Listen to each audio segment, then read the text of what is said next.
नमस्कार आदाब दोस्तों जिस तरह से इजराइल और फिलिस्तीन के बीच युद्ध जारी है, यह युद्ध कहीं ना कहीं महायुद्ध की ओर जा रही है। गाजा पर 16 दिनों से जिस तरह से बमबारी मिसाइल अटैक हो रही है कि गाजा के चारों तरफ धुआं ही धुआं दिखाई दे रहा है। और इसी बीच एक और बड़ी खबर सामने आ रही कि गाजा के एक मस्जिद पर एयर स्ट्राइक हुआ है, बहुत बड़ा एयर स्ट्राइक हुआ है। तो क्या है पूरी जानकारी, क्या है अपडेट, हम आपको इस वीडियो के जरिए देने वाले हैं। मगर आपसे छोटी सी रिक्वेस्ट करेंगे दोस्तों, वीडियो को ज़्यादा से ज़्यादा लाइक कीजिए, क्योंकि आपका एक लाइक हमारे मेहनत का फल होता है। और वीडियो को शेयर कीजिए और चैनल पे नए हैं तो सब्सक्राइब जरूर कर लीजिए।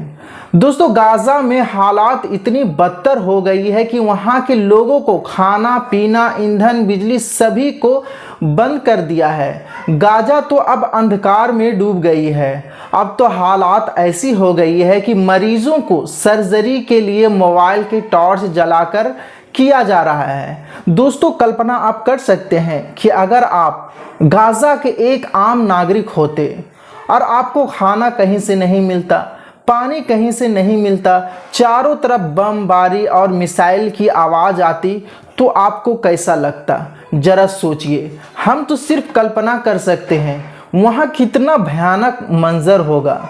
और इसी बीच फिलिस्तीन को 24 घंटे की वार्निंग मिला है कि फिलिस्तीन के लोगों को अगर जिंदा रहना है तो वहाँ अपने घर छोड़कर दक्षिणी की ओर जाकर शिफ्ट हो जाए। मगर आपको हम बता दें कि दक्षिणी ओर कहाँ सेफ है कि वहाँ जाकर लोग जिंदा रह सके। तो जरा सुनिए, दक्षिणी भाग पर भी हमले किए जा रहे हैं जहां फिलिस्तीन को शरण लेने के लिए कहा गया था। उधर भी बमबारी और मिसाइल हमला हुआ है। तो जरा आप बताइए वो लोग कहां जाए।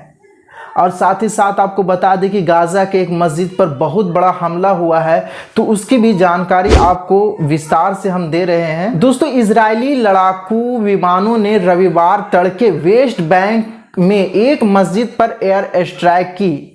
इजराइल का दावा है कि यह हमास के लड़ाके छुपे हुए थे और उसका इस्तेमाल आतंकी हमले की साजिश रचने के लिए किया जा रहा था। जो मस्जिद पर एयर स्ट्राइक हुआ है, इजराइल का यह कहना है कि वो मस्जिद में आतंकवादी शरण लिए हुए थे, आतंकवादी हमले की साजिश की जा रही थी। फिलिस्तीन डॉक्टर ने बताया कि हमले में कम से कम एक शख्स की मौत हो गई है, मगर ऐसा नहीं। इससे पहले की जो खबर थी उसमें लिखा था कि 2 शख्स की मौत हो चुकी है। इजराइल द्वारा हालिया दिनों में वेस्ट बैंक पर किया गया दूसरा बड़ा हवाई हमला है। इजराइल ने कहा है कि जेनिन शरणार्थी शिविर के पास अल अंसारी मस्जिद के नीचे वाले परिसर में हमास और फिलिस्तीन इस्लामिक जिहाद के वो लड़ाके रहे थे जिन्होंने हाल में इजराइल पर हमला किया था। इजरायली सेना ने बयान जारी करते हुए कहा है कि यहां से हमास के लड़ाके एक आतंकवादी हमले की योजना बना रही थी। सेना ने तस्वीर भी जारी की है जिसमें मस्जिद के नीचे एक बंकर का प्रवेश द्वारा दिख रहा है। इजरायली सेना ने एक ग्राफिक्स में भी जारी किया है कि जो दर्शाता है कि आतंकवादियों ने वहां हथियार कहां जमा किए हैं। जरा आप इन तस्वीर में अच्छे से देख सकते हैं कि जेनिन शरणार्थी शिविर फिलिस्तीनी लड़ाकों का गढ़ माना जाता है, जो इस साल की शुरुआत में एक बड़े इजरायली सैन्य अभियान का केंद्र बिंदु बना था, जबकि बैकग्राउंड में एम्बुलेंस सायरन भी बज रहा है। फिलिस्तीन रेड क्रिसेंट एम्बुलेंस सेवा ने कहा है कि हमले में कम से कम एक फिलिस्तीनी की मौत हो गई है और अन्य 3 लोग भी घायल हो गए हैं। पहले कहा गया था कि 2 लोग मारे गए थे।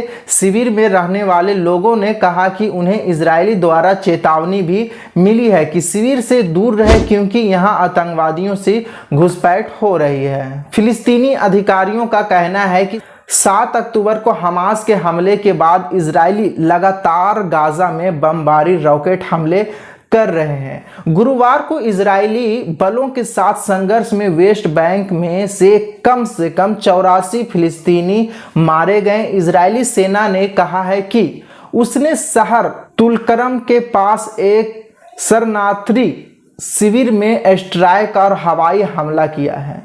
सेना ने कहा है कि एयर स्ट्राइक का उद्देश्य संदिग्धों को पकड़ना और हथियारों जब्त करना था।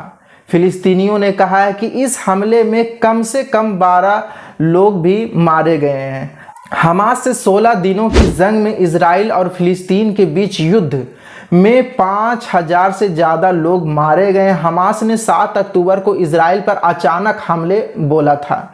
इसमें 1400 से अधिक इजरायली नागरिकों की जान गई थी। 200 से ज़्यादा लोगों की बंधक बनाकर गाजा में रखा गया था। बड़ी संख्या में लोग घायल हुए। वहीं फिलिस्तीन में 3500 से अधिक लोगों की जान भी गई थी। तो दोस्तों, आपको क्या लगता है कि जिस तरह पे मस्जिद पे बमबारी हो रहा है, एयर स्ट्राइक हो रहा है, क्या ये सही है या बिल्कुल गलत है? या इजराइल ये बता रहा है कि मस्जिद में आतंकवादियों का शरण था, वहाँ का हमले का साजिश हो रहा था? क्या ये इजराइल की साजिश गाजा को नस्त नाबूद करने के लिए है या तो फिर और कुछ है? आप हमें कमेंट में ज़रूर बताएँ। फिर मिलते हैं अगली बड़ी खबर के साथ, तब तक के लिए जय हिंद।